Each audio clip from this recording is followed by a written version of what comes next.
Aquí estamos en directo y en vivo con el doctor César Villalona. Vamos a ver, César, vamos a ver cómo andamos por ahí. Tal vez nos... Hola, Pablo.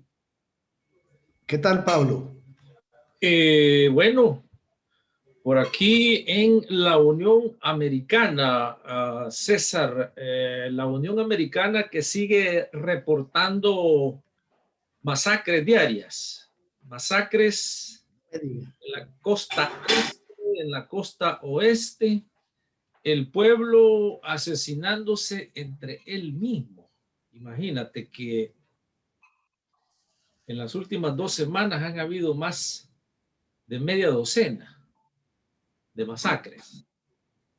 Y es un país que muchos dicen no está en guerra. Otros dicen es una guerra silenciosa. Otros dicen es terrorismo de Estado el que esta nación exporta a otros países como El Salvador. Porque dicen que es un caos controlado, César. No son accidentes. Así está esta tierra del norte. Y hablando de coyunturas actuales, estamos con la revista quincenal de economía política. Con César Villalona, que todos ustedes han estado esperando y esperan 2 veces al mes ahora en este segmento nuevo, en donde se habla de política económica. Ya alguien decía, no se puede hablar de una sin la otra, estos dos elementos combinados. Hoy El Salvador sigue siendo noticia, sigue estando en el frente de muchos periódicos, especialmente en estos momentos en donde algunos ven El Salvador como lo veían quizás en los 80s, entre medio de 2 superpoderes, la Unión Soviética y los Estados Unidos de aquel tiempo, en donde Estados Unidos decía que iban a venir los soviéticos y se iban a tomar el país y después se iban a ir para Guatemala y después se iban a tomar México y iban a entrar por Texas, iban a robarse los niños allá de los gringos. O sea, era un terror permanente que culminó con la desintegración de la Unión Soviética en el 89, 90, 91. Hoy, César, ponen a El Salvador nuevamente a esa altura, pero hoy no es la Unión Soviética, sino que es China. Y todo lo que vamos a estar comentando ahora debe de entenderse en ese contexto. Allí nos mandaron unas interrogantes. Vamos a, amigos y amigas, estamos en directo y en vivo aquí con el doctor César Villalona en las 3 plataformas: radio, internet, YouTube y Facebook. Por eso nos estamos turnando una. En grupitos de 3 le vamos a preguntar al doctor, aunque ya le mandamos 3 por 4, 12. Le mandaron 12 interrogantes. Vamos a preguntarle si le ha quedado tiempo de observarlas, de verlas. Si no, ahí están, aquí están. Bueno, saludos, César Villalona desde la Unión Americana para todo el mundo. Adelante, te estamos viendo bien y creo que escuchando bien. Muchas gracias, Pablo. Un saludo a todas las personas que están en esta entrevista o reunión. Es más una reunión, así lo siento, para conversar sobre algunos aspectos de la realidad de acá, de El Salvador, sobre todo. Hay una cantidad de preguntas que me han mandado, yo las leí, son 12. Podríamos comenzar a dar respuesta, ¿verdad? Y luego seguimos conversando, si hay personas que tienen más preguntas o comentarios. Perfecto. La primera tiene que ver... César, entendemos de que no necesariamente las podés contestar así en ese orden, sino que simple y sencillamente se escribieron así porque así vinieron, pero contéstalas en la forma de cómo crees que sería mejor de que entiendan todos estos nuestros seguidores aquí de la radio y televisión para Mundo Martí Internacional. Adelante. Sí. Vamos a ver, tan bien elaborada, la vamos a ir llevando en el orden. La primera tiene que ver con el alza constante del precio de la gasolina. Bueno, de la gasolina, de los combustibles en general, que incluye también el diésel, no solo la gasolina. El alza tiene que ver con el encarecimiento del precio internacional del petróleo. La economía mundial se ha estado reactivando este año después de una caída fuerte que tuvo el año pasado. Y cuando hay cierta reactivación económica, porque este año va a crecer la producción mundial, el año pasado se desplomó más de 6%, entonces hay más demanda de materia prima, de todo tipo y de maquinaria. Y el petróleo es una de las materias primas que se utilizan a nivel mundial. El consumo de petróleo está concentrado fundamentalmente en Estados Unidos, más del 20%, y los países de la Unión Europea, más del 20%. China anda como por un 15%. Entonces, si esas economías crecen, demanda más petróleo y el precio sube. En El Salvador no hay control de precio, sino que cuando sube el petróleo, se encarecen los combustibles porque nosotros somos importadores de esos derivados del petróleo, como la gasolina, el diésel, la gasolina regular, la gasolina especial y el diésel. Entonces aquí hay una fórmula que obliga inmediatamente a subir el precio. El gobierno tiene que hacerlo, porque así está establecido. Entonces, esa es la explicación de que se está encareciendo. Se ha encarecido desde las últimas 3 semanas de diciembre del 2020. Comenzó a subir el precio y los combustibles están más caros. Eso afecta a los costos de las empresas, por supuesto, y se está reflejando en aumento de precios internos. La inflación este año apunta a que puede llegar a 10%, que sería la más alta desde 1990, si llega ahí. Y no estoy incluyendo un posible alza de precios que pueda haber si el gobierno finalmente negocia con el Fondo Monetario Internacional un programa de ajuste que implique aumento de tributos. Pero tal como van las cosas, ya se está reflejando un aumento de precios importante. Aquí todo está más caro, los materiales de construcción están carísimos, está más caro los combustibles, por supuesto, la energía, que también se fija de acuerdo a cómo evoluciona el precio del petróleo, porque la mayor parte de la energía se genera de búnker, que es un derivado del petróleo.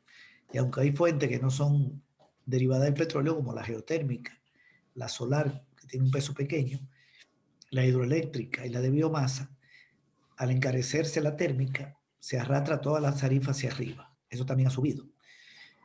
Y los salarios están congelados a propósito. Es decir, que el poder adquisitivo de la población está siendo afectado. Aquí no hay aumento salarial.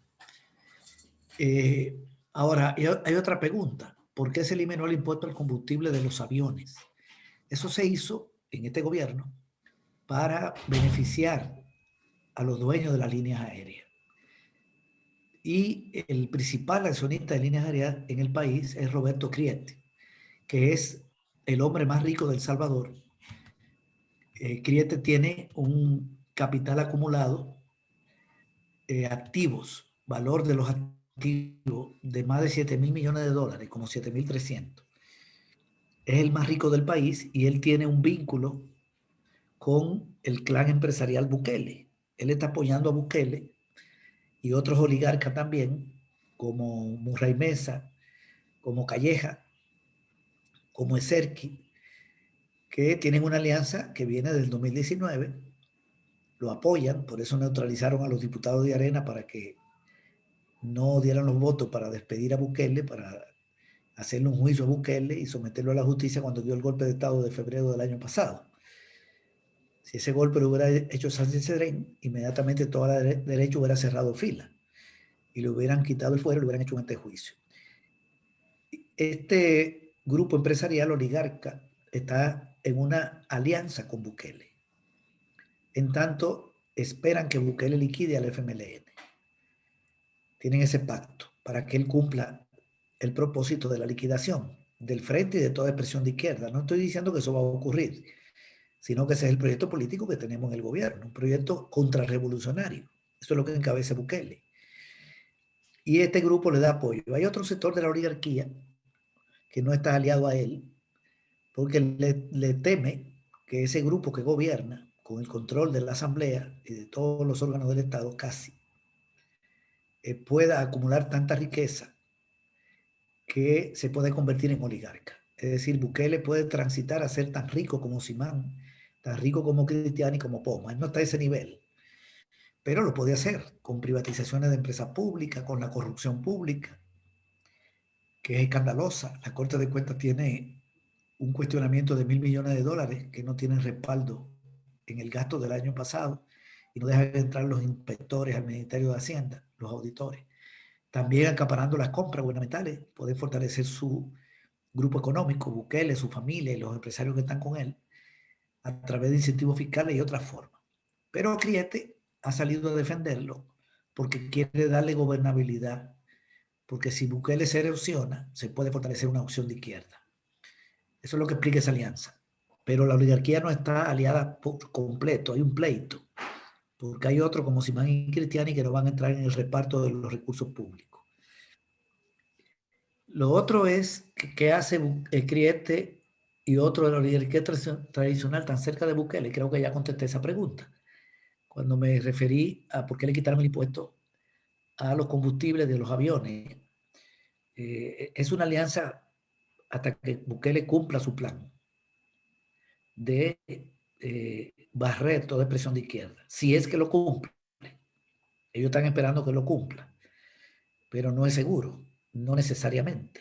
Puede ser que Bukele entre en un desgaste. Yo creo que más es eso lo que va a ocurrir. Y Criete es de los dueños de Avianca, que es la empresa de aviación de capital salvadoreño y colombiano. Él tiene acciones importantes ahí. Entonces lo beneficiaron quitándole los impuestos. Esos son los mecanismos de enriquecimiento de los sectores empresariales. Solo que este señor ya no se puede enriquecer más. Lo que puede es aumentar su riqueza, pero una gente que tiene activo por 7.300 millones, ganarse 10 millones más por esta medida, bueno, para él no está mal, pero realmente es una riqueza ya demasiado grande la que tiene. Este es un beneficio adicional. Hacienda dice que cobrará impuestos. Aquí esta pregunta no la entiendo, la tercera. Está cortada. Impuesto al, no sé exactamente la palabra. Ahí, César, lo que se decía ahí de Canadá, que ha salido una noticia en donde el Ministerio de Hacienda ha anunciado que se podrían recaudar hasta de 50, quizás hasta casi 100 millones de dólares en impuestos al comercio electrónico, a todo lo que se está comprando en el Internet, que dice el ministro, muchos países del mundo cobran impuestos y aquí en El Salvador no. A eso se refiere. Sí, correcto, al comercio electrónico. Bueno, puede haber una recaudación, pero eso encarece todo lo que se comercia por esa vía. Eso es como subir el IVA. Eso no quiere decir nada. Obviamente, si suben el IVA a 3 puntos, que es lo que está proponiendo el Fondo Monetario, el gobierno va a recaudar 300 millones más. Entonces, el ministro de Hacienda puede decir, si subimos el IVA, recaudamos 300 millones. Si le podemos impuestos a este comercio, recaudamos 100 millones. Pero eso es el consumo. Eso lo paga la población consumidora, la población que compra. Porque los impuestos a las transacciones comerciales son impuestos que lo pagan quienes compran y los cobran los empresarios y se lo entregan a Hacienda, si es que lo entregan, porque ya se sabe que hay una retención fuerte de IVA que no se declara y también hay evasión de impuestos. Entonces, si eso lo hace, lo que va a generar es más inflación.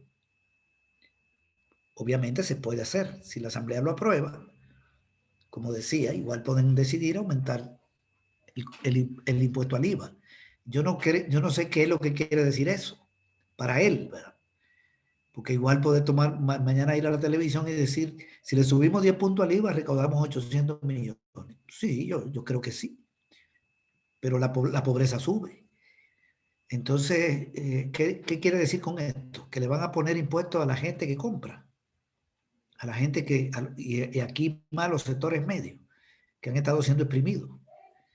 Que aquí la llamada clase media pasó del 22% de la población al 17%, según los estudios que ha hecho la CEPAL aquí. Entonces, esto es encarecer todo para ese sector que se mueve más por ahí, porque ahí no se mueven tanto los pobres. Pero los sectores medios, eh, hay gente que tiene dinero, hay gente que no tiene dinero. Gente, familias que viven, que pueden hacer este tipo de transacción y viven 3 o 4 en una casa y ganan 1.000, 1.500 dólares. Eso no es un ingreso de lujo. Eso alcanza para más o menos medio vivir. Entonces, sería un golpe al bolsillo de la gente. Y hay una pregunta de en qué queda la evasión y la ilusión, que cuándo se parará. Bueno, justamente en vez de poner el impuesto al consumo, lo que debería hacer el gobierno es cobrarles impuestos a los evasores. Y para eso el gobierno saliente, el que presidió Salvador Sánchez Serén, le dejó un préstamo de 30 millones de dólares para la factura electrónica, que no es el comercio electrónico. La factura electrónica es que si yo en un supermercado compro algo y pago, cuando me dan la factura, el ticket, esa información sale registrada en el Ministerio de Hacienda para que el supermercado o el almacén no pueda retener ese IVA que me cobró cuando me vendió. Porque la gente le paga a los empresarios. Cuando compra, le paga el IVA. Ellos tienen que enviar el dinero a Hacienda. Eso es lo que debería hacer.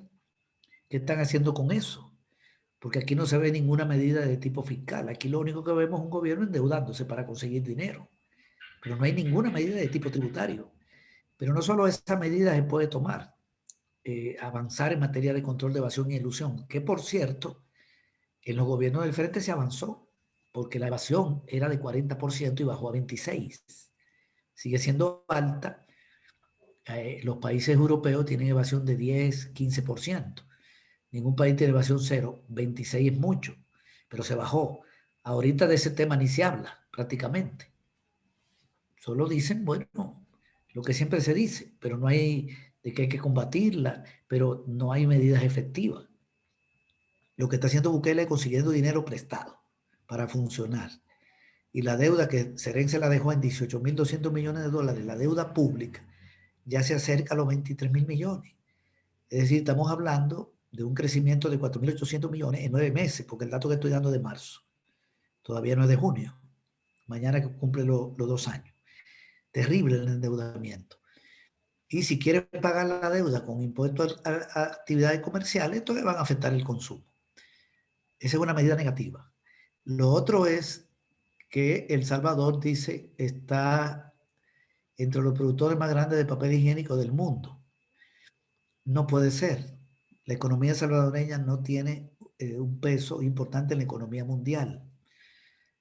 Nosotros tenemos un Producto Interno Bruto el año pasado cayó por debajo de 25.000 millones de dólares. Cuando tú ves un país como Guatemala que lo tienen 80.000, y si te vas para Sudamérica, los Productos Internos Brutos de Brasil es más de 1 billón, en Canadá es más de 1 billón, en Estados Unidos son eh, más de 16 billones. Entonces no es de los mayores productores del mundo. Es una empresa muy importante acá en el país, pero hay que relativizar los juicios, porque solo la Bayer de Guatemala, de Alemania, para dar un ejemplo, tiene una producción, en este caso no de papel higiénico, que supera nuestra producción de un año como 10 veces. Es decir, una empresa de Alemania produce lo que El Salvador produce en 10 años. La producción total. Entonces, es una producción importante. Esa es una empresa donde hay capital de Estados Unidos y capital nacional, se llama Kimberly-Clark. Es grande aquí. Es una de las industrias más importantes. Tiene un peso fuerte en la economía nacional. César, Ajá. no sé si estás viendo ahí el cuadro que nos han mandado. Sí. Entonces, esto, donde aparecen la razón por la cual nos pedían ahí que explicaras es porque, como en todas cifras económicas que se quiere engañar a los pueblos, a las gentes, en donde se dice El Salvador, pero la verdad es que quien está haciendo todo esto es una compañía gringa en El Salvador, la Kimberly Clark, Sí. como lo estás mencionando. Entonces, aquí hay 10 países y es increíble que El Salvador esté a la par de Estados Unidos Sí, eso no En tiene esto, ningún sentido. Ese cuadro no tiene ningún sentido. ajá, A lo mejor lo están sacando los buquelistas. Este país no puede producir la misma cantidad que Estados Unidos. No tiene ningún con, sentido, ningún sentido. con, El Producto Interno Bruto de Nueva York es el de nosotros de 20 años, solo para hablar de Nueva York. Es una empresa importante. Ahora, el hecho de que sea de capital de Estados Unidos, bueno, sí, es de capital de Estados Unidos, pero opera aquí, ¿verdad? O sea, es parte, lo que aquí se produce de empresas extranjeras, es parte del Producto Interno Bruto de acá, del país. Entonces, es importante porque nosotros tenemos empresas nacionales y empresas extranjeras, empresas del Estado y empresas privadas. Yo no le veo mucho problema a que sea de Estados Unidos, aunque esas empresas tienen facilidades para repatriarse sus utilidades. Pero igual sacan los capitales de aquí las empresas nacionales. Si fuera de Cristiani, igual fuera de un millonario, las ganancias fueran de Cristiani. Lo que no es cierto es el peso que tiene a nivel mundial. No tiene ninguna lógica por el tamaño de nuestra economía. Eh, Había otra pregunta que tenía que ver con la crisis migratoria, que USA anuncia solución de crisis migratoria, traer más empresas gringas. O sea, traerlas a El Salvador sería la pregunta. lo que pasa es de que de Los Ángeles han mandado un reporte en donde hablan de la visita de la vicepresidente de los Estados Unidos, la señora Sí, Kamala Harris, que sí. como ha respondido a la solución de los problemas del país, es de que va a invitar a corporaciones gringas a que lleguen a El Salvador a Ah, darle trabajo a los salvadoreños. Algo sí, que no es pero bueno, nuevo. sí, sí, sí, de Te eso se piden habla cuál es tu... siempre. Sí, sí. Sí, eso no, aquí tenemos, cuando se dolarizó la economía, se dijo que iba a venir capital extranjero, no viene. Somos el país de Centroamérica que tiene menos capital extranjero, menos inversión extranjera desde el año 2006. Antes del 2006, el último era Nicaragua. Nicaragua recibe más que nosotros, a pesar de que nosotros tenemos el doble de la economía salvadoreña, es el doble de la de Nicaragua en Producto Interno Bruto. También recibe más Honduras, que tiene un Producto Interno Bruto más chiquito. Nosotros somos la tercera economía en PIB, después de Guatemala y Costa Rica, y somos el último en inversión extranjera. Entonces, los tratados, la dolarización iba a traer, no la trajo. El TLC con Estados Unidos le iba a traer, no la trae. El TLC con la Europa, tampoco. Es decir, siempre se está ofreciendo que va a venir inversión extranjera y la inversión extranjera sigue siendo pequeña. ¿Cuál es el problema que tenemos aquí? Este es un tema de un programa, pero lo voy a sintetizar. Lo que dicen los grandes empresarios de aquí, lo de la NEP y lo que dice Arena, es que nosotros tenemos una mano de obra poco productiva y por eso no viene inversión extranjera, no viene mucha. El año pasado, por ejemplo, entraron 200 millones y a Honduras entraron 600 en medio de la pandemia, 3 veces. Eso es falso, esa no es la causa, porque nosotros tenemos la mano de obra más productiva de Centroamérica después de la costarricense. Si tú divides el PIB entre la población, un salvadoreño produce una salvadoreña más que un guatemalteco y mucho más que un hondureño. Nosotros producimos como $8.500 por persona. Y en Guatemala, eso es dividiendo el PIB entre la población ocupada. Y en Guatemala anda alrededor de 8.000, en Honduras anda por los 6 y en Nicaragua por los 4. Tenemos más productividad, en Costa Rica es más alta, porque tienen una mano de obra más calificada, más educada y mejores medios de producción. Pero porque hay más inversión extranjera en Honduras, con una mano de obra menos productiva, y en Guatemala y en Nicaragua. Segundo, la delincuencia. La delincuencia es igual en Honduras y Guatemala. Esa no es causa. Poma está invirtiendo en Honduras y tiene inversión allá en, ¿cómo se llama? En la ciudad más peligrosa de Honduras, en San Pedro Sula. Y de aquí sacan los capitales para Guatemala. Almacenes y más existen en Guatemala desde finales de los 90 y el Banco Bucatlán y Metrocentro. Entonces, no es la delincuencia el problema. Lo otro que dicen que tenemos alto costo de energía. Eso es falso. La energía más barata de Centroamérica es la de Guatemala y la segunda es la nuestra. Entonces, no puede ser esa la causa. Y así se vienen inventando causas. Las causas no están ahí. Las causas están en que nosotros tenemos la economía donde menos crece el medio circulante. el dinero que circula. Nosotros más o menos multiplicamos la cantidad de dinero que circula en la calle cada 16 años. Y en Costa Rica lo multiplican cada 10. Y en Nicaragua cada 10 o cada 9. Para poner solo esos tres ejemplos. ¿Por qué no se multiplica el circulante aquí? Porque aquí estamos dolarizados. Primero, antes de la dolarización pusieron restricciones monetarias, aumentando la liquidez que el Banco Central obtiene del dinero que le quita a los bancos. Porque el Banco Central le quita dinero a los bancos de los ahorros para regular el crédito. Era muy alto y le dejaba poco para el crédito. Luego, con la dolarización, no emitimos moneda. Entonces aquí solo puede aumentar el dinero que circula en la calle si entran más dólares que lo que salen, porque el Banco Central no crea moneda. Entonces tenemos un circulante pequeño y contraído. En un contexto como ese, un empresario extranjero dice, bueno, yo mejor monto una empresa en Honduras, porque ahí la capacidad de consumo está creciendo. O en Costa Rica, porque hay creación de moneda. Aquí está restringido. La restricción tiene una ventaja. Somos el país con menos inflación de Centroamérica desde hace tiempo, pero el no crecimiento del circulante estimula menos la inversión extranjera y provoca fuga de capitales. Y por eso somos el que menos crece en términos de producción de bienes y servicios desde hace tiempo. En los gobiernos del frente se avanzó un poco, pero seguimos siendo el último en crecimiento de la región desde hace más de 15 años y con menos inversión extranjera. Entonces, esa promesa de que le van a decir a un gringo que venga a invertir aquí, eso no tiene sentido. Ya aquí hay 26 leyes que permiten no pagar impuestos. Existe la dolarización, existen los TLC que dan facilidad a la inversión extranjera y no vienen. Entonces estamos congelados, con un circulante congelado. No creamos moneda. Entonces tiene que entrar muchos dólares para que aumente el circulante. Y no entra tanto. Y si no fuera por la remesa y por la deuda que está teniendo este gobierno, tuviéramos más contraído. Hay que desatar eso, son amarras monetarias. Tenemos amarras monetarias. Y esas amarras monetarias las dejó Arena, se las dejó al frente. Y con Arena la economía en los últimos dos gobiernos creció como 2%, 2.5, 2.6. Y con lo del FMLN también. Solo que Arena en el último año se desplomó, el frente la agarró muy por debajo.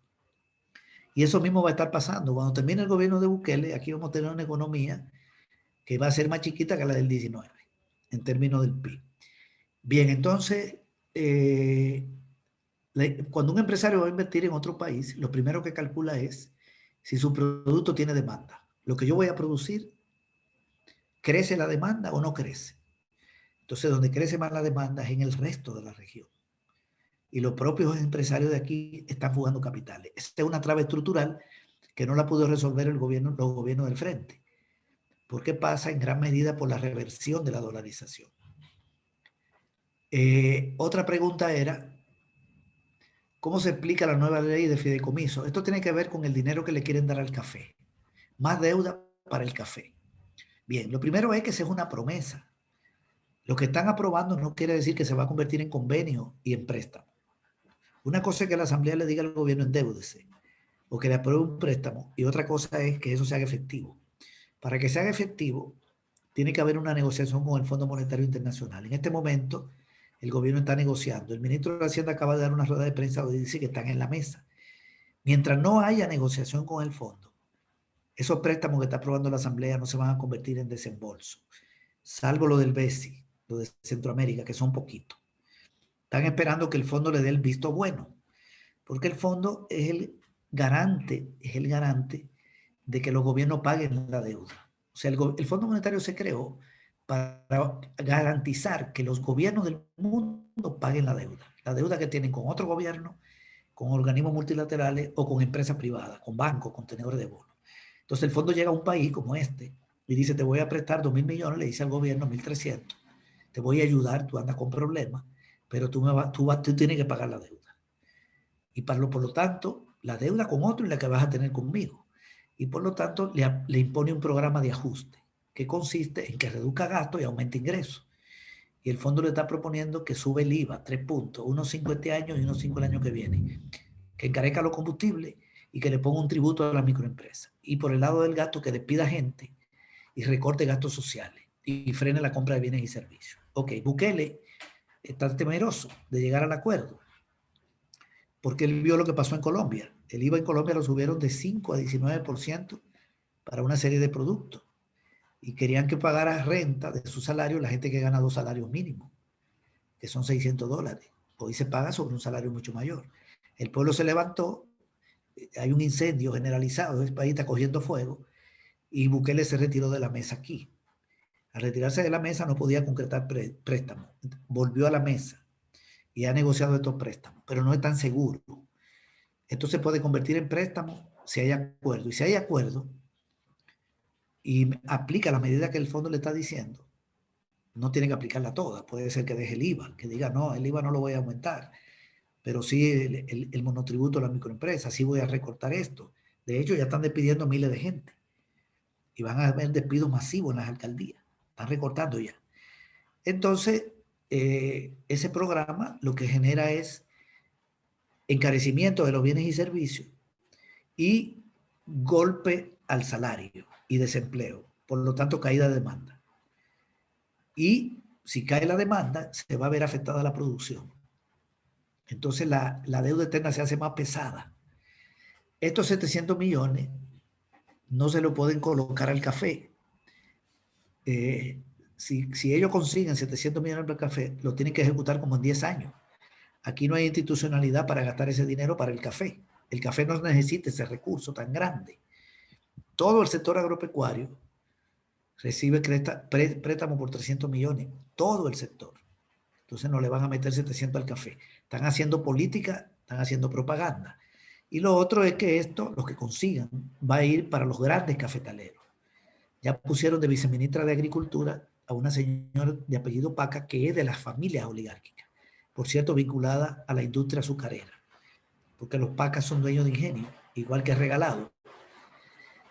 Bien, entonces, esto no es para pequeños productores, porque un pequeño productor no es sujeto de crédito. Esto siempre cae en los grandes, los que tienen garantía para pagar, etc. Yo no veo nada bueno en esto, más que un fuerte endeudamiento público.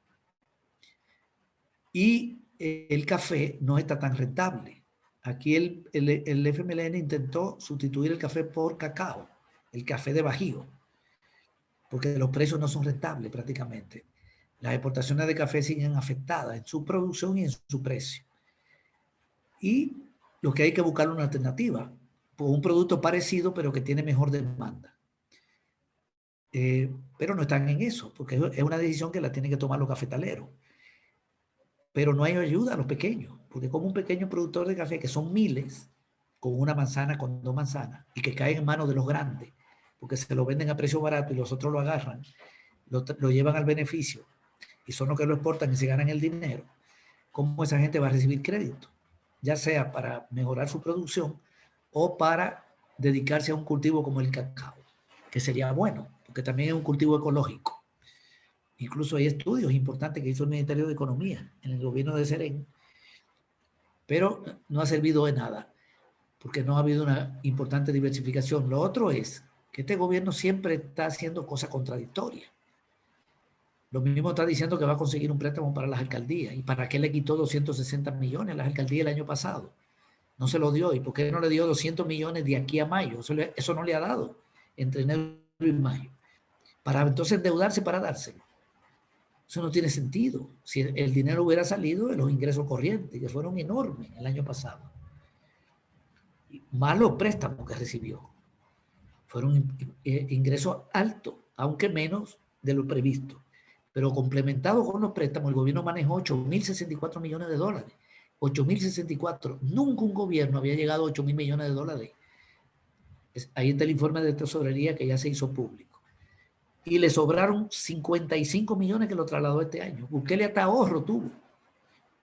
Y el 43%, 44% de ese dinero fue deuda externa y deuda interna, bono, préstamo y venta de leche. El resto fue recaudación interna. Y él decía que no había tenido $1 partido por la mitad o un centavo. A propósito, en el año 2019 el gobierno manejó 7.260 millones y en el año de la pandemia 8.064. una cantidad de dinero increíble. Y la economía se hundió 7,9 y la pobreza subió al 40%. Ya voy a dar un dato. Voy a volver a ese tema porque hay una pregunta. Lo otro es que hay una familia, Gil Girola, que le está pidiendo 255 casi millones, 254.9 a la Estado salvadoreña. Esto tiene que ver con la reforma agraria. Eso no tiene ningún sentido. La reforma agraria se aprobó durante la primera junta, la segunda junta se concretó de gobierno, finales de los años 70 y en el 80. Y esa es una ley. Y en la Constitución se estableció el límite de posesión de tierra. Y estableció la reforma agraria que las tierras expropiadas, la reforma agraria tenía tres fases, bloquearon las dos. La primera era la tierra excedentaria de más de 500 hectáreas que tenían que ser entregadas. Y la otra era minifundio, de menos la entrega de pequeñas propiedades a los agricultores. Con las grandes empresas expropiadas se crearon las grandes cooperativas de la reforma agraria y se estableció que se pagaba esa tierra con bonos en 20 años. Tiene que ser pagado y esos bonos se han estado pagando.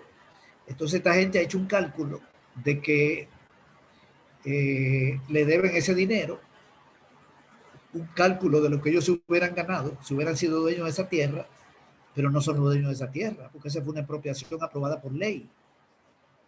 Y pasó la guerra, pasó la década del 90, la década del 2000, la primera década y estamos en la segunda. Y ya estamos en la tercera.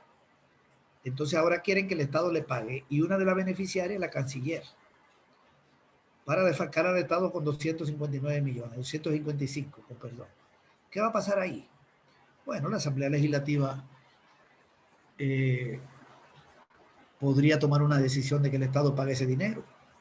Si el Estado paga ese dinero, se lo van a dar a la canciller de la República y su familia, que son millonarios. ¿Y de dónde lo va a sacar? Bueno, de los tributos que paga el pueblo o de más deuda. Esto es concentrar la riqueza, de nuevo, en una minoría a costa de afectar la finanza pública. Esta es una familia millonaria, entonces se hace más millonaria.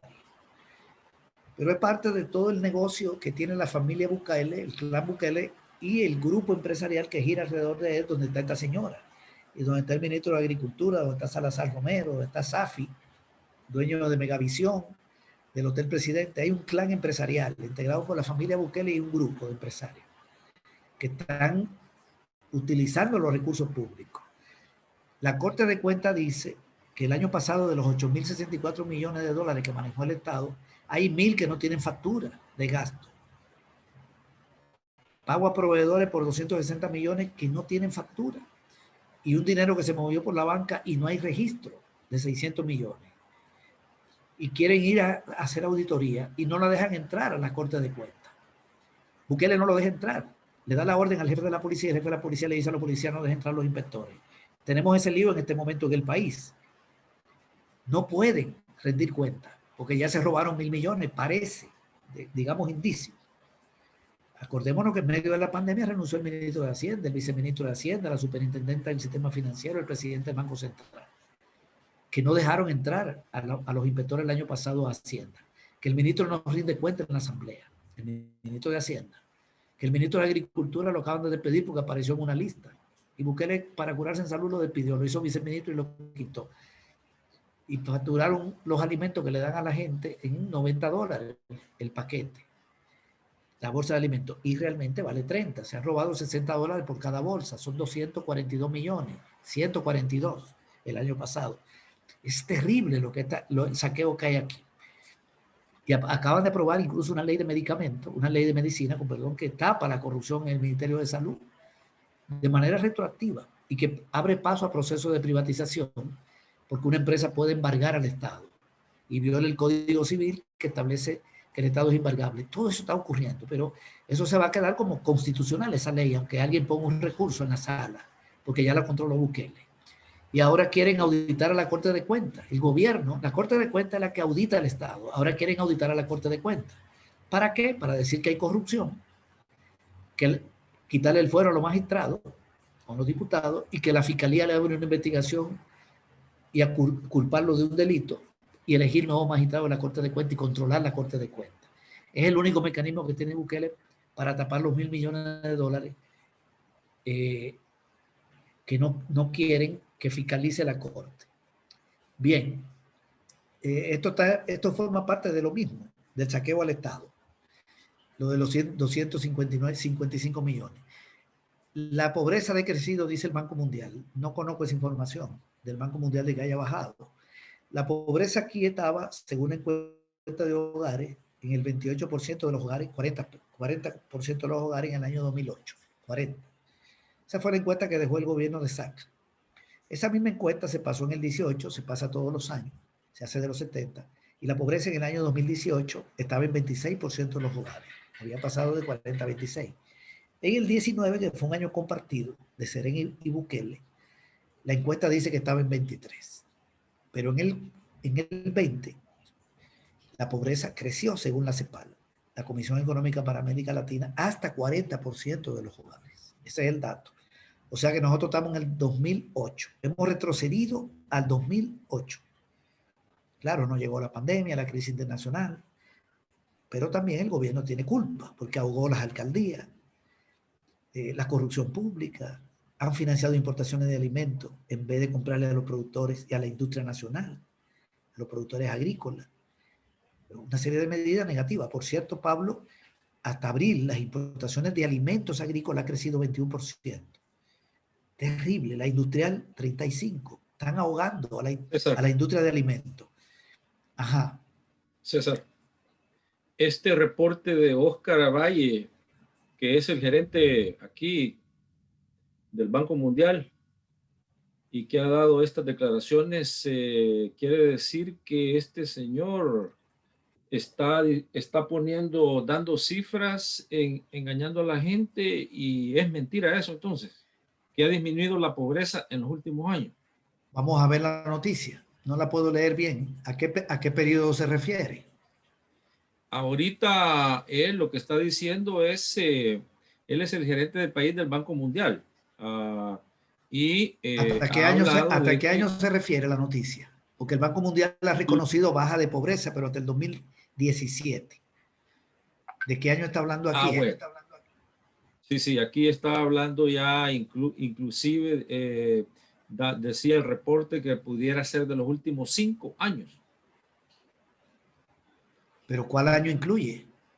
Porque del 2020 no hay datos, más que el de la CEPAL. Perfecto. Hay que ver a qué año se está refiriendo. Sí, la pobreza se redujo entre el 2008 y el 2019. No solo en los últimos 5 años. No, se redujo entre el 2008 y el 2019. Incluyendo el primer año de Bukele, 7 meses y 5 de Serén. Ahí está mezclado. Pero en el 2020 volvió a subir a 40. Entonces hay que ver a qué año se refiere él cuando habla de la reducción. Nosotros tenemos información del Banco Mundial y del Fondo que también habla de reducción, pero no incluye el año 2020. El año 2020, el único dato que hay es de la CEPAL. Nosotros vamos a conocer el del gobierno en julio. En julio se va a publicar la encuesta de hogares del 2020. Entonces ahí sabremos el dato, digamos, oficial. Porque el de la CEPAL no es el del gobierno. El del gobierno no existe. Porque se pasa la encuesta en el año y se publica en julio. Así ha sido históricamente. En julio la publican y ahí vemos la pobreza del año anterior. O sea que en julio de este año sabremos la pobreza del 20. Pero yo me estoy basando en el estudio de la CEPAL, porque la CEPAL sí dijo en América Latina cómo creció la pobreza en América Latina. Y ellos sí dieron datos de El Salvador y la colocan en 40. Ok, entonces, el otro es cómo se replica el regreso de General Motors. Estados Unidos está preocupado porque Bukele puede entrar en un proceso de desgaste. A ellos les preocupa un desgaste que pueda tener. Ellos saben, el gobierno de Estados Unidos sabe muy bien que ya Bukele cumplió 2 años, el 40%, y le faltan 3 años, el 60%, y que todos los indicadores han empeorado, en gran medida, no solo, pero en gran medida por la pandemia que nos cayó y la crisis económica. Eso hay que reconocerlo. Gobernar a quien gobernara el año pasado iba a ser malo. Pero lo cierto es que hay un retroceso muy fuerte. Y él le añadió a la pandemia algunas medidas que afectaron más, el cierre de programas sociales, el despido de gente, el congelamiento salarial, etc. Ok. Y sabe que los 3 años que quedan, lo que viene es un programa de ajuste con el Fondo Monetario Internacional. Lo más probable. Entonces ya estuvo. Este gobierno terminó en términos económicos. Lo que le queda es administrar un programa de ajuste del Fondo Monetario. ¿Y qué es un programa de ajuste? Un programa de recorte de gasto y de aumento de tributo. O sea, un golpe a la población. Y se perdieron 36,000 empleos con la pandemia. Y para que tengas una idea, en los 10 años de gobierno del Frente se crearon 16,000 empleos por año. Eso es insuficiente, porque la gente que busca empleo son 50,000 al año, pero fueron 16,000 por año. En 10 años, en este gobierno, en casi 2 años, ya se han perdido, digo casi 2 años porque el dato último de febrero que estoy dando, se han perdido 36. ¿Y cómo va a terminar esto? Con suerte se volverá el empleo que había cuando Bukele llegó, pero con una población económicamente activa mucho más grande. Entonces, no hay salida. Y el programa con el fondo es golpeo a la gente. Entonces, Estados Unidos sabe que las tendencias económicas para el pueblo no son buenas. Y tiene miedo que Bukele, en un marco de deterioro económico y social, le añada a todo ese problema una crisis política, que es lo que está generando. Porque el control absoluto del Estado no significa estabilidad política. No significa eso. El control absoluto lo tuvieron los militares y el país terminó en una guerra. Eso no da estabilidad, porque lo está haciendo además de manera ilegal. Bukele fue legalmente elegido y él ganó las elecciones para la asamblea, digamos, con una estafa política porque no presentó programa, usaron recursos públicos. Pero él podía tener un buen desempeño. No vamos a cuestionar esas elecciones, si quieres. Pero quitar al fiscal como lo hicieron y quitar a la corte, a los magistrados de la corte es una ilegalidad. Dar un golpe de Estado en febrero del año pasado es una ilegalidad. Bukele es un presidente ilegal. Bukele estuviera preso si la oligarquía hubiera querido. Porque con los diputados de Arena y los del Frente le quitaban el fuero. Con 43 le quitan el fuero. Lo hubieran puesto en manos del fiscal y lo destituyen. A él lo dejó gobernar Criete, que controló a los diputados de Arena. Ok, es un gobierno que está haciendo desmanes, que le han renunciado ya 17 altos funcionarios, 18 ahora con el de Agricultura o 19 con Carolina, que no sé, prefiero no hablar porque solo es rumor lo de Carolina Resino. Con ella serían 19. Es increíble, 19 altos funcionarios. Un gobierno caótico, mediocre, un gobierno corrupto. No ha mejorado la vida de nadie. Un presidente amenazando todos los días y mintiendo todos los días. Una policía atemorizando. La pobreza ha crecido, el desempleo ha crecido, los índices de salud están malos, de educación están mal. Aquí no ha mejorado nada, ni va a mejorar nada, porque lo que están es robando para un clan empresarial. Entonces, si a eso le añade que el presidente viola la Constitución, se enfrenta a la Unión Europea, insultan al embajador de Chile, insultan al embajador de Alemania, al de España, da un golpe a la Sala de lo Constitucional en la Fiscalía, que ha provocado hasta un comunicado de la OEA, hasta la OEA, que es un instrumento de la derecha mundial, sacó un parrafito donde dice que fue ilegal lo que hizo Bukele. La conferencia episcopal hizo lo mismo, tiene un parrafito en su declaración donde dice que fue ilegal. La UCA lo está enfrentando, sectores académicos lo están enfrentando. Hay un clima de opinión pública de que es una ilegalidad. En un país despedazado, donde hay hasta huelga de hambre, hasta ayer, donde están apareciendo cadáveres en pozos, un desastre. Aquí esto es un desastre. Entonces los gringos le mandan a decir, muchachos, hacer la cosa bien. Nosotros te necesitamos para terminar de destruir al frente. Al frente no lo destruimos en la guerra. Le metimos 6,000 millones al ejército y no pudimos. Eso es lo que le dice el gobierno de Estados Unidos. Luego con Arena gobernamos 20 años apoyando a Arena y finalmente el frente le dio 2 derrotas. Te encontramos a ti como instrumento para la destrucción del frente. Y lo estás haciendo bien. Ha golpeado al frente. Mira, el frente le está yendo mal. Ha bajado diputados. Pero aquí el 40% de la población, según la encuesta de la UCA, es entre izquierda y progresista. Tú la has tenido confundida. Te felicitamos porque lo has estado haciendo bien, pero te vas a desgastar. Respeta la institucionalidad. ¿Por qué te llevas al fiscal y no lo dejas que llegue hasta diciembre? En diciembre lo quita y pone el tuyo, pero hacerlo legalmente. ¿Por qué te lleva a la sala? Entonces Bukele lo que le dice es que él necesitaba el fiscal, porque es el instrumento para luego llevarse a la Corte de Cuentas a través de un juicio, de una investigación, un juicio, y no entregarle cuenta a la Corte de Cuentas y tapar los 1.000 millones. Yo no puedo esperar diciembre y este fiscal me estaba chantajeando. ¿Y por qué te llevaste a la sala? Porque yo necesito que todo lo que voy a hacer me lo declaren constitucional. Voy a aprobar una ley de salud para tapar la corrupción. Y necesito que cuando metan el recurso, la sala diga que esa ley es constitucional.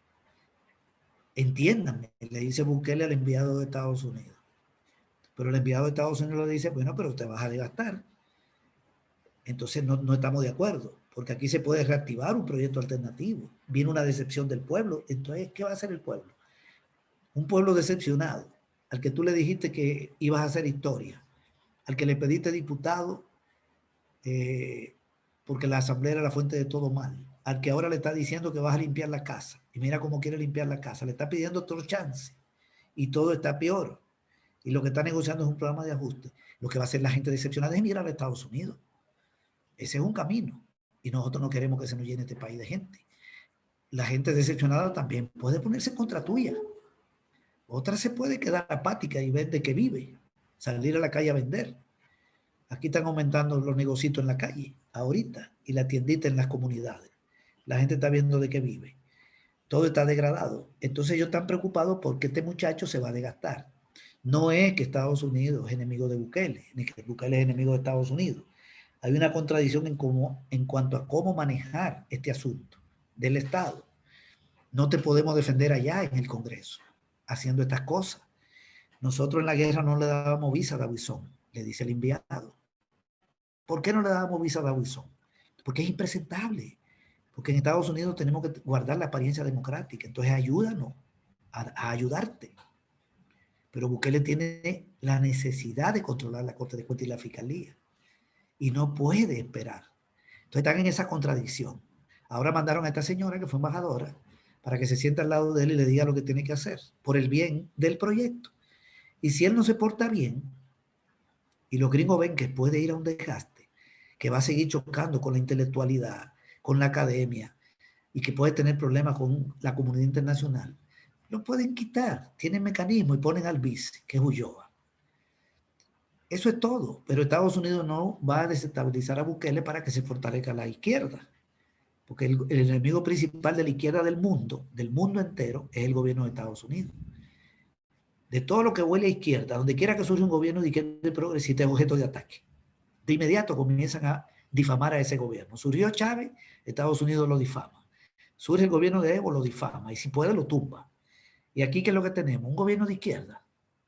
Aquí tenemos un gobierno más a la derecha que Arena. Este gobierno está a la derecha de Arena. Porque Arena, por lo menos en los 20 años, no dio golpe de Estado. Guardó una cierta apariencia democrática. Este se mofa de violar la ley. Entonces, no es tal contradicción insalvable. Es contradicción alrededor de los tiempos y de cómo hacer las cosas. Y ella lo va a poner en cintura. Esta es la lectura mía de este asunto, porque hay mucha gente de izquierda que está esperando que el imperialismo norteamericano le quite a Bukele de encima. Como que el papel del imperialismo es resolverle los problemas a la izquierda. No, siempre en el bloque enemigo puede haber contradicción, pero no son contradicciones estratégicas, no son contradicciones fundamentales. Y ellos buscan la forma de resolverla. Y si no la resuelven, lo ejecutan. Ellos no están con cosas, pero para salvar el proyecto. La mano derecha de Bukele, Carolina Resino, se fue. ¿Qué pasó? Bueno, hay un rumor de que ella está fuera del país. Yo realmente prefiero no dar una opinión porque sería mucho especular. Dicen que está en Italia. Yo, hasta que eso no sea oficial, preferiría no hablar mucho sobre eso. Pero sí hay un rumor aquí en el país de que ella se fue para Italia no sé, un cargo, no sé si embajador, allá en el Vaticano, y que parece que el compañero de ella, que es embajador en Rusia, lo iban a mandar de embajador en Italia, o al revés, ella en Italia y él en el Vaticano. Bueno, un clan familiar, ganando cada uno $8,000 de embajador. Ella ha sido señalada por casos de corrupción en este gobierno. También se habla de corrupción antes, pero salió en la lista que mandó Estados Unidos, que es una lista para presionar a Bukele, para que haga la cosa bien. Y tienen otra lista pendiente, donde está el ministro de Salud y otro funcionario. Bukele, ¿qué es lo que ha hecho? Que antes de que llegara la lista, quitó al ministro de Seguridad, que también es un empresario de la seguridad, que le ha vendido al Estado. Es parte del clan empresarial que gira alrededor de la familia Bukele. No es de la familia, sino que gira alrededor. Y se adelantó a quitarle de agricultura. Después lo puso vice y ahora se lo llevó del todo. Es parte de la presión ya que ha recibido de Estados Unidos. Y con Carolina apareció también como corrupta. Entonces yo no dudaría que la quite. Pero será por ese tipo de presión que ha recibido de Estados Unidos, que también le quitó 60 y pico de millones a la fiscalía, a la policía, que es otro mecanismo de presión, pero que no afecta a la economía, porque los dólares van a entrar al país, solo que van a entrar a ONG vinculada a la embajada americana. Eso es lo que hace Estados Unidos, se lo quita la fiscalía, pero la fiscalía ya no necesita dinero, porque eso está controlado por Bukele. ¿Qué más dinero? El pago de salario, eso no está para investigar nada. Eso está para que el fiscal le levante un caso a un ex dirigente del FMLN, a un ex diputado del FMLN. Ya eso está bajo control de la familia Bukele. Entonces no le afecta tanto a la fiscalía no tener recursos. Otra cosa es que fuera un órgano realmente independiente. Lo mismo la PNC. Pero bien, hay que esperar a ver lo de Carolina. De todas maneras, nosotros no necesitamos la lista de Estados Unidos para saber que estos funcionarios han estado metidos en negocios turbios, raros, que hay indicios de corrupción. Por ejemplo, una hermana de Carolina Resina, una hermana, recibió un crédito de Bandesal. Y Bandesal es un banco del Estado.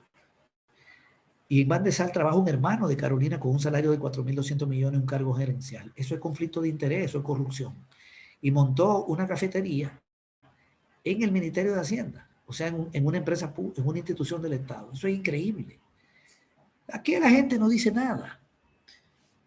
A nivel de pueblo no hay una reacción, porque la gente lo que te dice, bueno, es, los otros robaban, vamos a esperar a ver si Bukele resuelve, le están dando chance. Ahora el tema, la consigna ahora es limpiar la casa. Pero en diciembre, ¿qué van a decir? Para enero, para el otro año. Ya tendrán el control de la fiscalía, porque aunque repongan al fiscal, que no lo van a hacer, hay que elegir en diciembre. Bien, los magistrados no lo van a reponer, ellos renunciaron además. Que por cierto, la carta de renuncia de todos es la misma. O sea que eso fue con la policía enfrente. Le llevaron la carta y le dieron firme esa carta. Esos son métodos de Hitler. Firme esa carta. Y la firmaron 4 de los 5. Y el otro que no la firmó y que no renunció, lo dijo. A mí me llegó la carta. Entonces, ese tipo de cosas, para el gobierno de Estados Unidos, es inconcebible que un gobierno que tiene tanta legitimidad, con tanto apoyo popular, con una izquierda debilitada, se dedique a hacer ese tipo de disparate, porque le genera desgaste. Los gringos te lo aceptarían si es necesario hacerlo, para salvar a un país que esté al borde de la revolución. Si hay una situación revolucionaria y la izquierda va a tomar el poder, ellos hasta meten tropa. No le importa la legalidad. Pero le dicen a Bukele, tú no tienes necesidad, muchacho, con ese apoyo popular que tú tienes. No haga este tipo de locura. Bien, se terminó la huelga de hambre. Sí, terminó la huelga de hambre. No es una victoria de Nayib todavía. No se puede señalar así. Había un plan de desalojar a los que estaban en la huelga de hambre mañana a las 2 de la tarde, porque Bukele va a llegar a las 8 a la asamblea. Pero era muy deslucido. Esa huelga de hambre le estaba desluciendo el acto en la asamblea, porque Bukele no puede ahora hacer un acto en el centro de la San Salvador. Ahora él tiene que rendir cuenta a la Asamblea porque ahora él tiene los diputados suyos. Sería un desagravio. Un desagravio no, con perdón, una ofensa a los diputados que tiene, que son 64, que son instrumentos, no son entes deliberativos, son aplicadores de la política que sale del gobierno, del Ejecutivo. Eso es lo que hay ahí, operadores de política. Hasta leen lo que van a decir. Eso está lleno de analfabetos, de delincuentes. Nadie sabe quiénes son. Entonces, él va a ir ahí ahora porque ahora él reconoce a la Asamblea, en la otra no. Y esa huelga le afectaba, ahí le afectaba. Entonces, hay una promesa de negociar, de comenzar a hablar.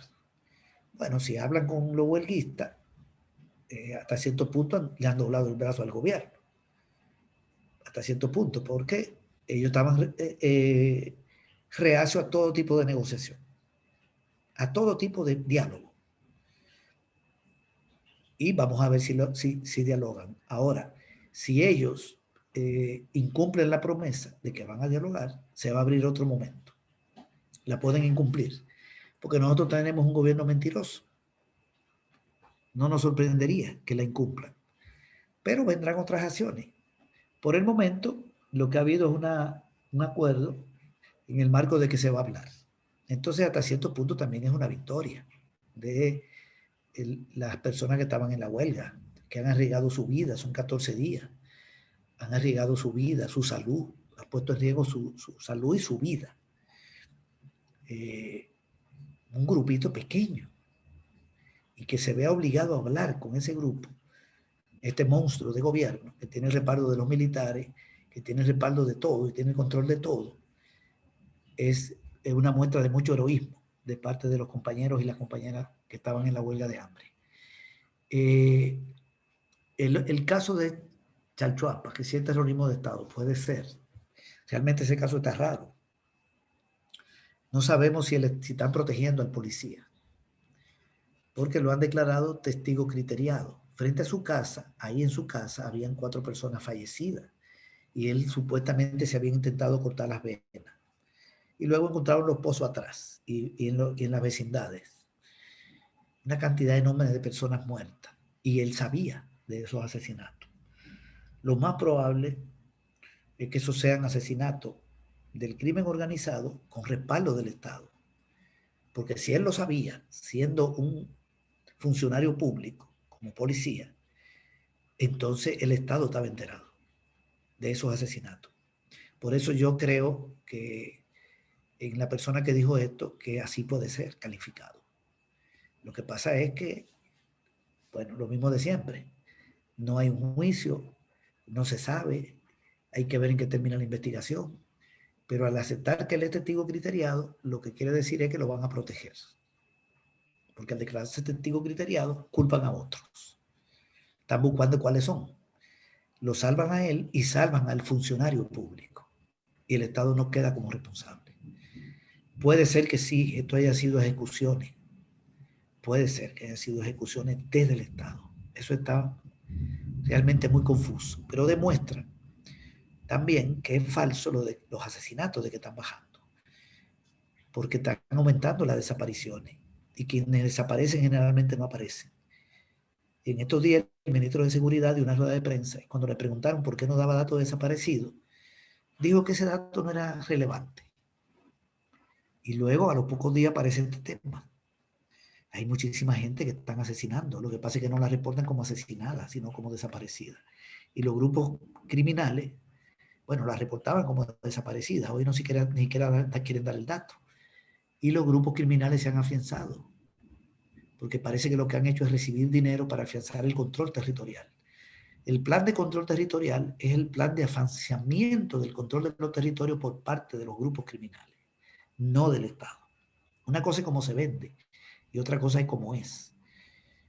Y no dudemos que parte de todos esos millones de dólares del erario público que no encuentran justificación en el gasto hayan ido a parar a grupos criminales bajo un acuerdo de que paren los asesinatos, pero aumentan las desapariciones y siguen afianzando el control territorial.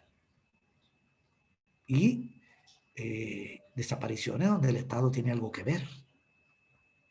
Porque ¿cómo se explica que un policía supiera de todos esos asesinados en los pozos?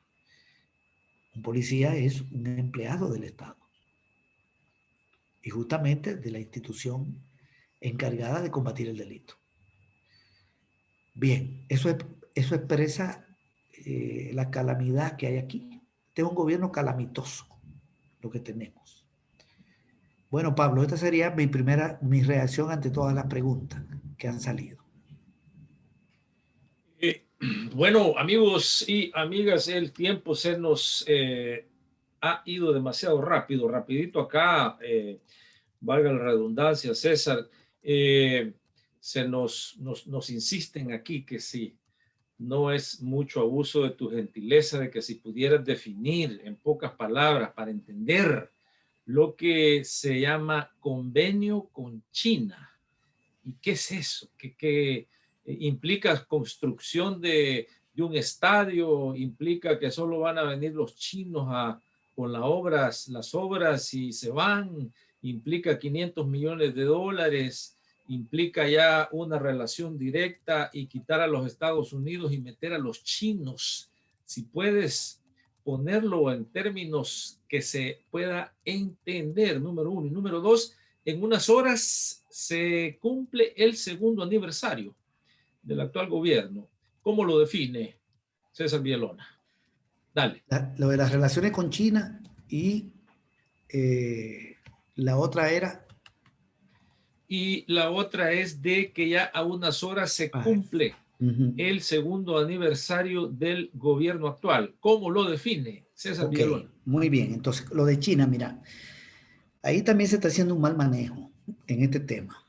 El acercamiento con China lo inició el gobierno del FMLN, primero con Mauricio Funes y luego con Salvador Sánchez Serén.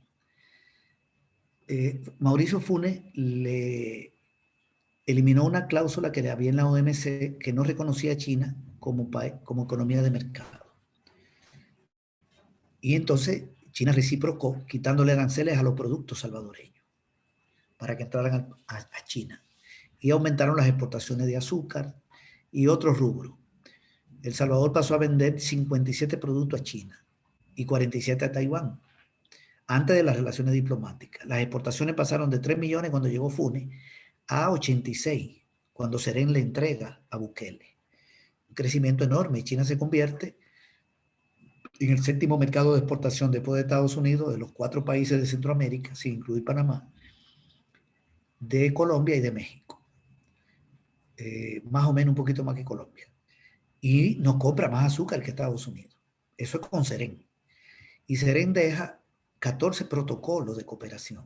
14 protocolos. Salvador Sánchez Serén viajó con una delegación a China, con una cantidad de ministros, muchos ministros, el presidente del Banco Central. Hubo 2 viajes, una encabezada por el presidente y otra encabezada por el presidente del Banco Central de aquel momento. Y se firmaron todos estos protocolos y se acordaron apoyo de China al país en arroz, que llegaron 3.000 toneladas en el gobierno de Serén, ambulancias que llegaron para el Ministerio de Salud, pipas de agua que llegaron, fertilizantes para la agricultura que llegaron, y becas. Los estudiantes que estaban en Taiwán pasaron a China y China dio otras becas. Todo eso entró con Serén. Esa ayuda entró con Serén, no en dinero, arroz, pipas de agua para transportar agua, lo que dije hace un ratito. Ok.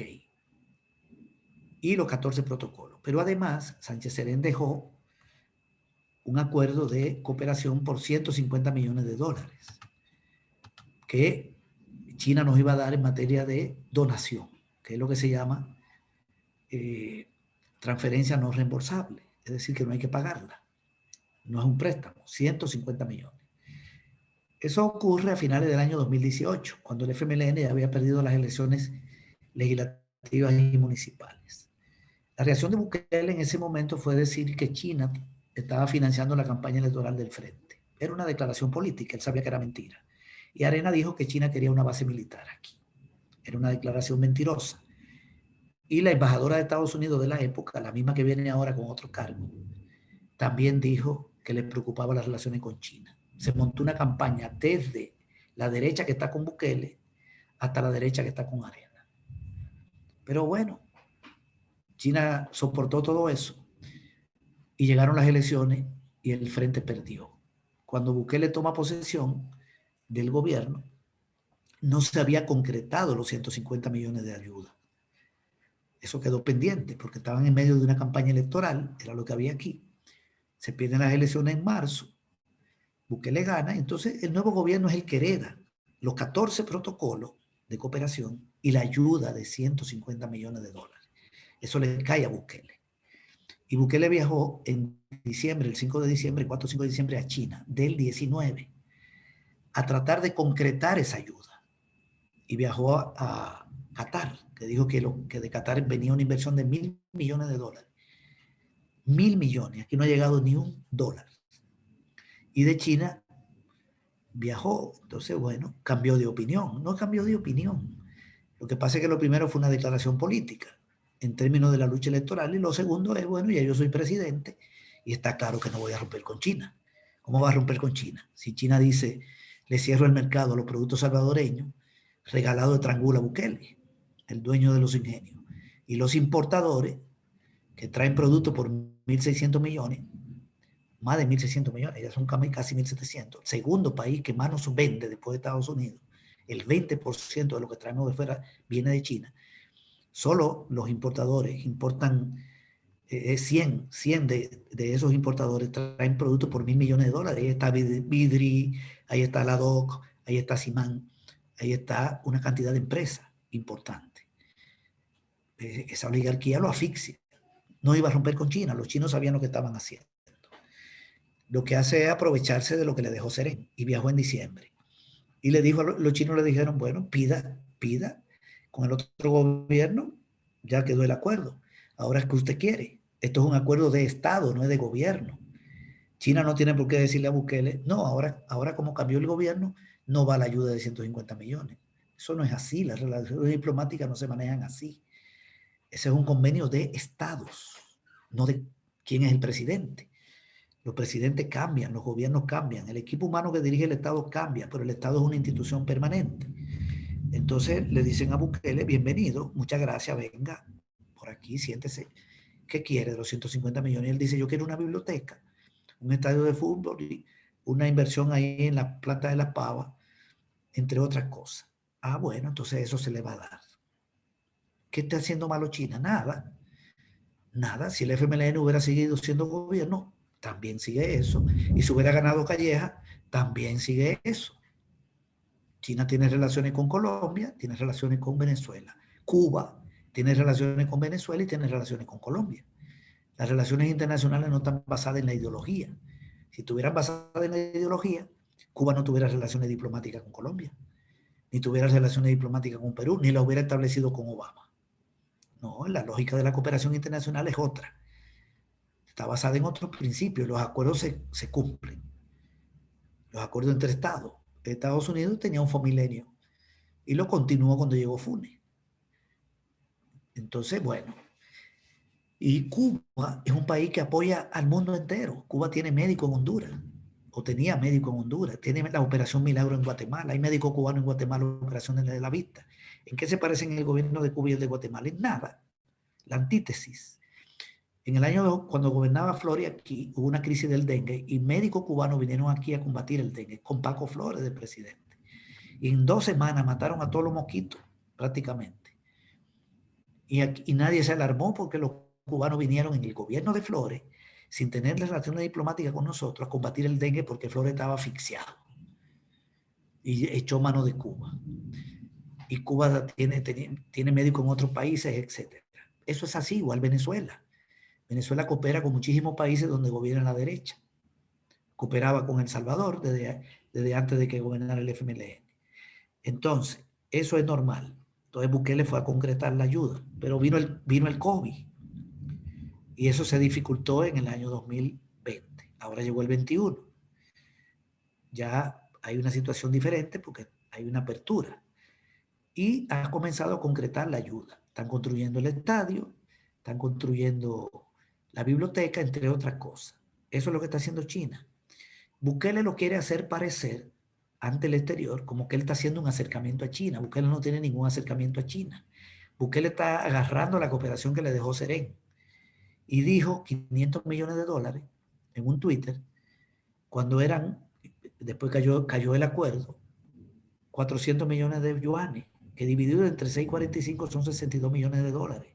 O sea que de los 150 lo que está consiguiendo son 62, todavía falta, porque es una cooperación para 3 años. Así se negoció en el gobierno de Serén. Prácticamente está arrancando. O sea que el año que viene China le va a dar otros 50 millones y luego le va a dar unos 30 para completar 30 y pico. Así será esto. Eso es totalmente normal. Y claro que donación. Y Bukele dice, y es una donación que no la pagamos, a diferencia de Estados Unidos.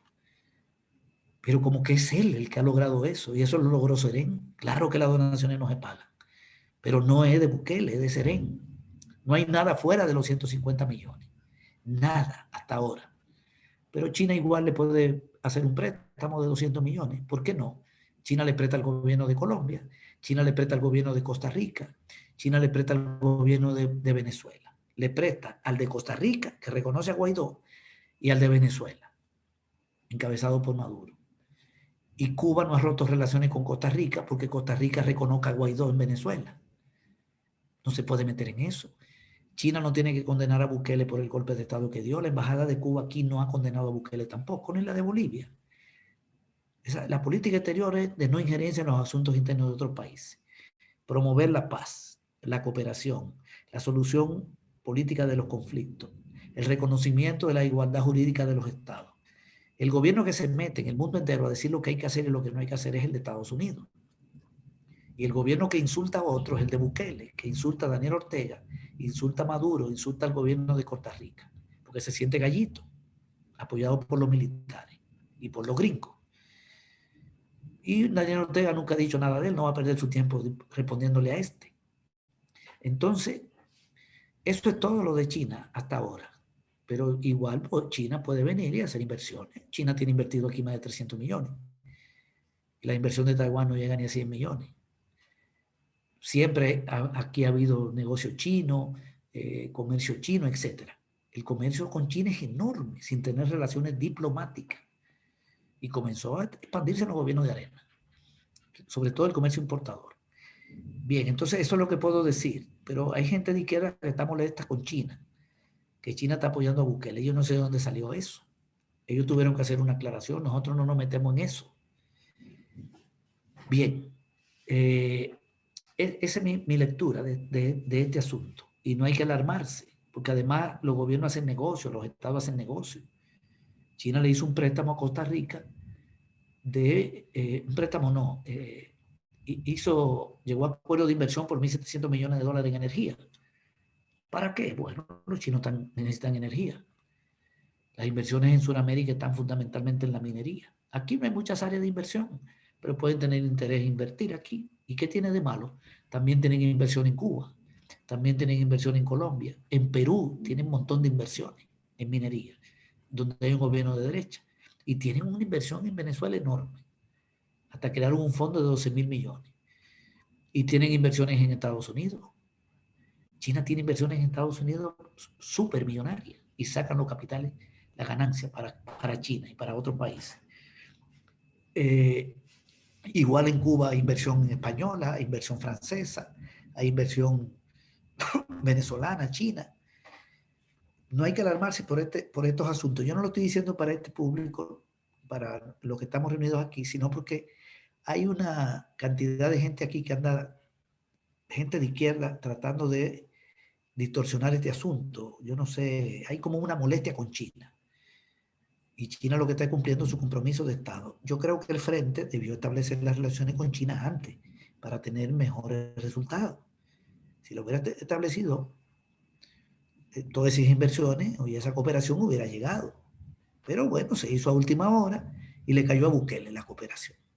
Y hay 14 protocolos que él lo puede desarrollar. Puede ir a China y decir, apóyeme en salud aquí, apóyeme, lo puede hacer. Bien, es una herencia que se le dejó.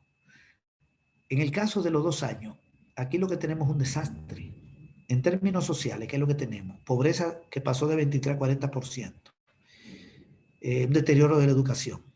Educación en línea es un desastre. Un montón de gente no tiene internet y no tiene saldo para los celulares. Desertó la mitad de la población estudiantil el año pasado.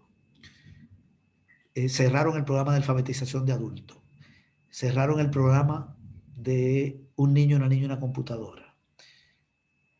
No están dando el vaso de leche ni la alimentación escolar que la recibían los niños de lunes a viernes. ¿Por qué? Porque no van a las escuelas.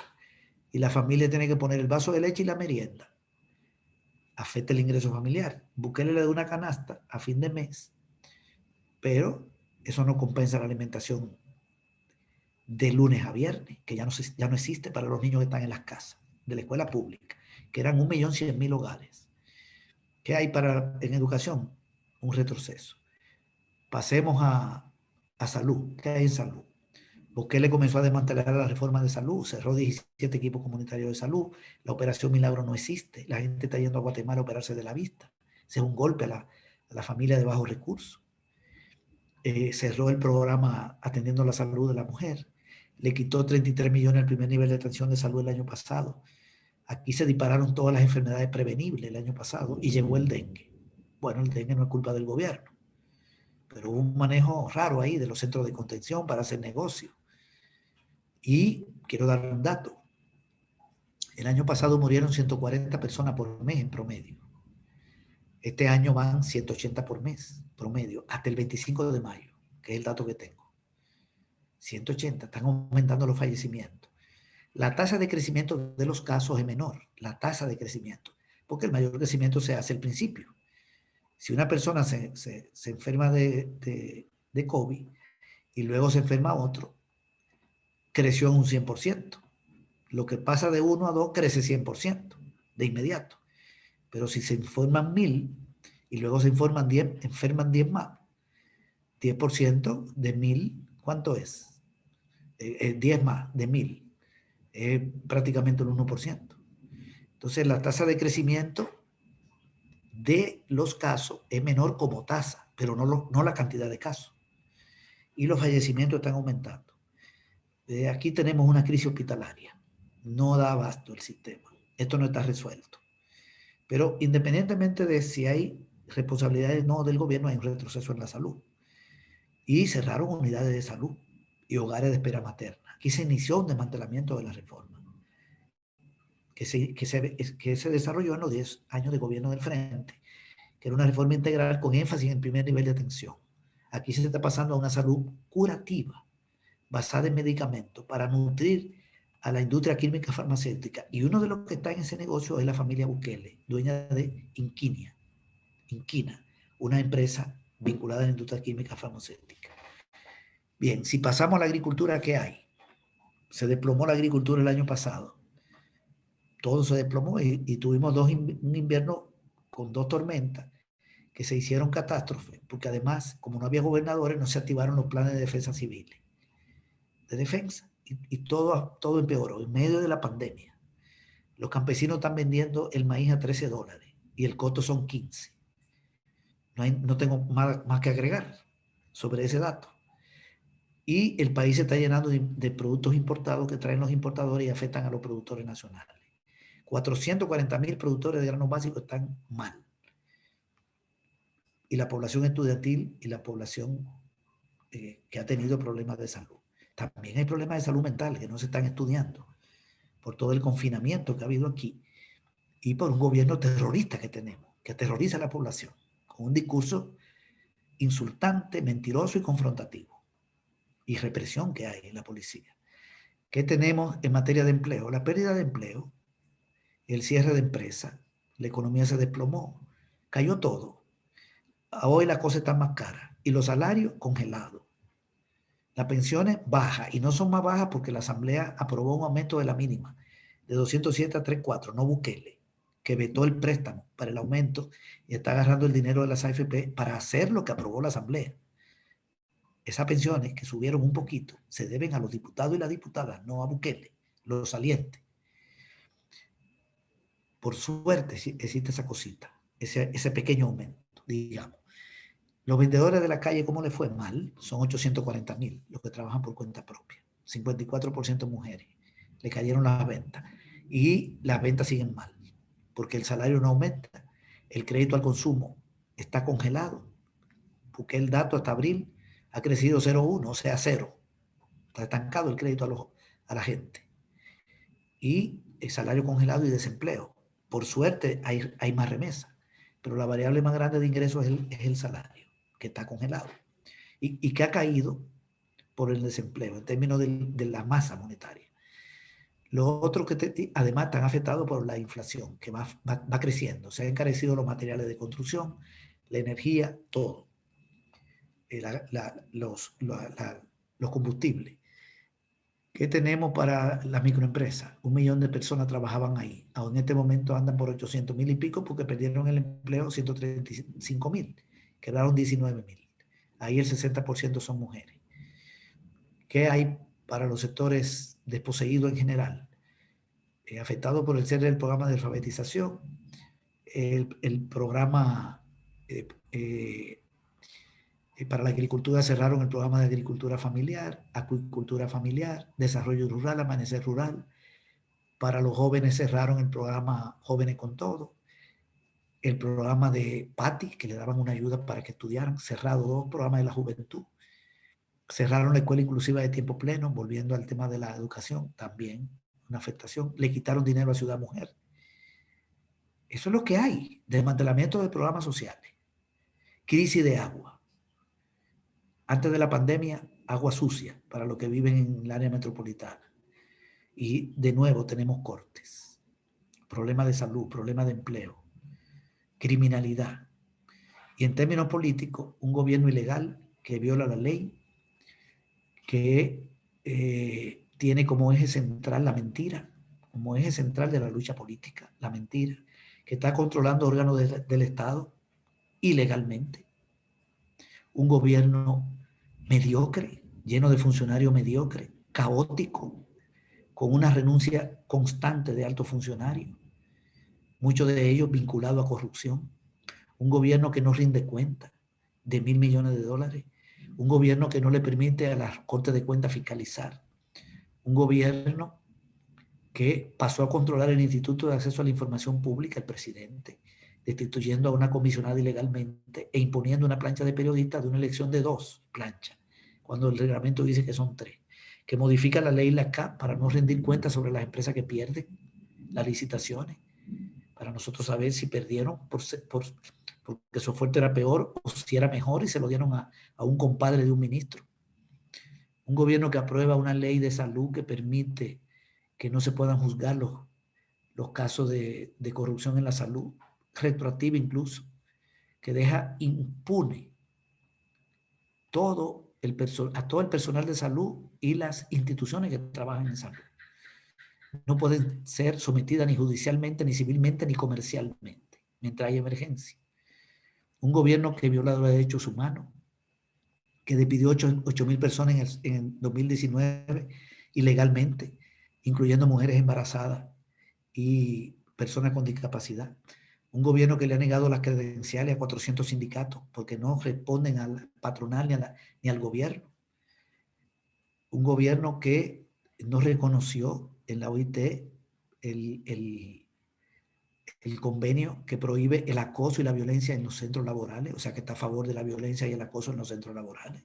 Este gobierno está a favor. Este ministro del Trabajo. Un gobierno que le impidió a los salvadoreños y salvadoreñas regresar al país acusándolo de tener COVID, cuando a nadie se le puede impedir regresar a su territorio, y que incumplió un fallo de la Sala de lo Constitucional que obligaba a dejar a los salvadoreños entrar, y que hubiera medidas para sacarlo por algún lado y llevarlo a un centro de contención y pasarle la prueba. Violó la libertad de tránsito aquí, que declaró estado de excepción. ¿Qué es lo que hay? Al que le renuncia ministro vinculado al gabinete económico por indicios de corrupción. ¿Qué ha mejorado aquí? Nada. Ahora bien, el presidente no está mal evaluado por el pueblo, porque el pueblo primero le dio el voto de confianza para elegirlo presidente. Lo convencieron de que Arena y el Frente eran lo mismo, y había que hacer historia. Pero además había una crisis en el frente, porque él es resultado de una crisis en el FMLN. De ahí lo expulsan y hay una crisis interna. Eso afecta a ese partido. Con eso no estoy diciendo que no debió ser expulsado, yo creo que sí. Esa es una medida correcta, pero sin duda hay un impacto. Eso impacta. Entonces él se alza con la presidencia y luego aplicó una estrategia correcta de convertir a la asamblea, correcta desde su lógica, en la fuente de todo mal. Le dijo al pueblo, ya soy presidente, aquí no ha mejorado la vida de nadie, pero la culpa es de los diputados. Ahora necesito que me den los diputados. El pueblo esperó y le dio un segundo chance y le dio a los diputados y la diputada. Además, unas elecciones fraudulentas, donde utilizó recursos públicos para financiar la campaña de Nuevas Ideas, como el periódico de la CEL y la radio de Saca, además de los canales del Estado, y donde aumentó dinero, que nadie sabe de dónde salió todo ese dinero para Nuevas Ideas. Pero ha sido hábil. Pactó con un sector de la oligarquía, al que le está soltando dinero en las compras públicas, tiene el apoyo de Criete, el apoyo de los militares. Le soltó dinero a ciertos medios como TCS y la prensa para neutralizarlo.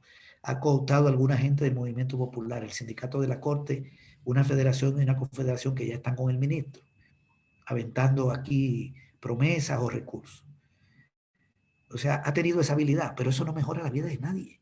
Todo es para controlar lo más que pueda la vida pública, el Estado y hasta la vida civil, el movimiento de la gente. Hay persecución. Se están dando casos de persecución aquí. Y con una política exterior en el 2019 y en el 2020, y yo creo que hoy, de apoyo al gobierno de Estados Unidos. Rompió relaciones con Venezuela y reconoció a Guaidó. Ataca a Daniel Ortega. Se hizo el desentendido cuando el golpe a Evo Morales en Bolivia. Eso es complaciente con Estados Unidos. Cuando tenía 6 días este gobierno, intentaron un cargo que El Salvador fuera parte del Consejo de Seguridad de la ONU. Compitieron contra San Vicente y la Granadina. ¿Para qué? Para decirle a Turún que él competía contra un país que está en el ALBA. Finalmente El Salvador tuvo 6 votos y el otro tuvo como 180 y pico de votos. Perdió, pero mandó un mensaje de sumisión. No emitió nota de protesta cuando a los niños y las niñas del Salvador las metieron en jaula en la frontera de Estados Unidos con México. Cuando violaron los derechos ahí. No dice nada. No defiende a los salvadoreños y salvadoreñas en el exterior. Entonces aquí lo que hay es un deterioro de la vida pública, un deterioro del Estado. Todo lo que se avanzó aquí en materia de institucionalidad, el Instituto de Acceso a la Información Pública, la ley de ética gubernamental, todo eso es un retroceso enorme, imponiendo fiscales, imponiendo magistrados, un deterioro del Estado de Derecho y un golpe de Estado, que es la acción más grave que ha cometido, la del 9 de febrero. Es peor que la destitución del fiscal y de los magistrados de la Corte, todavía es peor, porque rompió con las armas en la Asamblea. Entonces este es un gobierno que no tiene ni un punto. Yo no le doy ni un punto. Esa es mi evaluación. No puedo ver, no sé si he dicho algo que sea mentira. Yo creo que lo que he dicho es lo que ha ocurrido aquí.